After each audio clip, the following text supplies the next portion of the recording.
right, Ken here. I just thought I'd do a real quick 1-year anniversary review, 6,000 miles on the 2016 Chief Dark Horse that I got last year this time. Well, it's been a beautiful ride. After going to a doctor's appointment, I went and had it serviced today.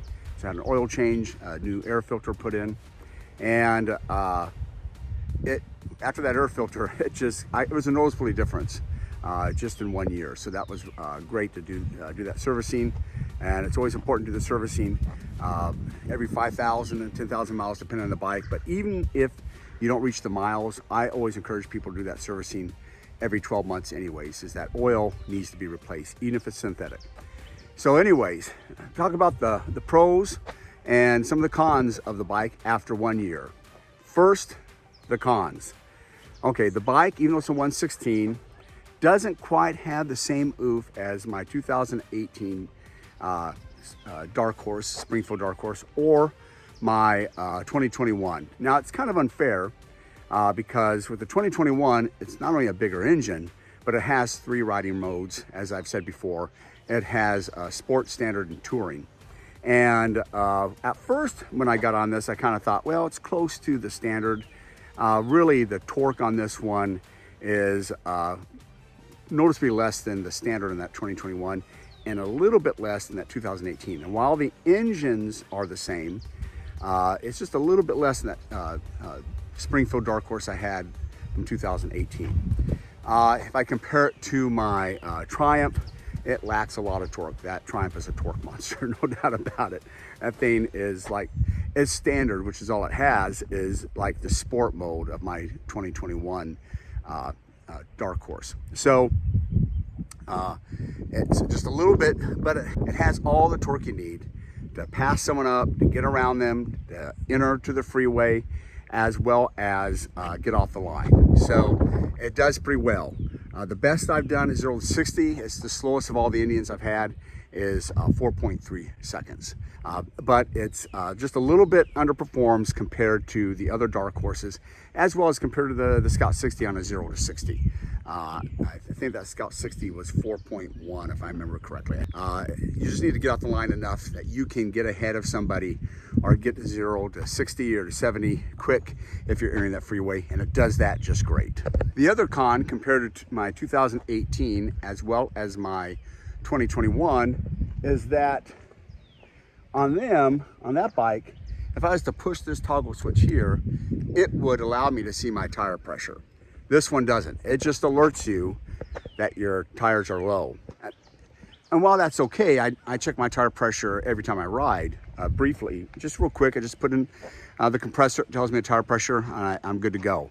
However, it's still nice to have, especially on longer touring trips, to just check it every once in a while, or if that light comes on, to see how low are you. Is that going to build back up as you build up momentum in your riding, because your tire will expand, it'll get more heat, or is it really low and you really need to fill it up? And sometimes when you're traveling in an area and the temperatures drop greatly, say it's 80 degrees in the evening, but it dropped to 36 or 40, some places you'll ride in the spring, especially in the fall, that can happen.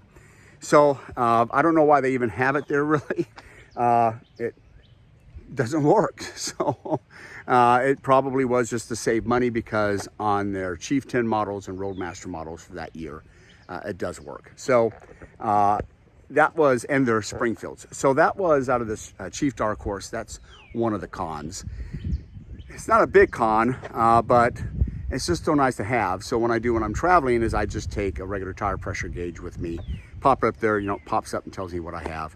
And if I need to put air pressure in it, then I go to the nearest convenience store, put in a quarter or 50 cents and put some air in it. But luckily it holds, these tires hold tire pressure pretty well. So it's only I've had to put air in it a couple of times.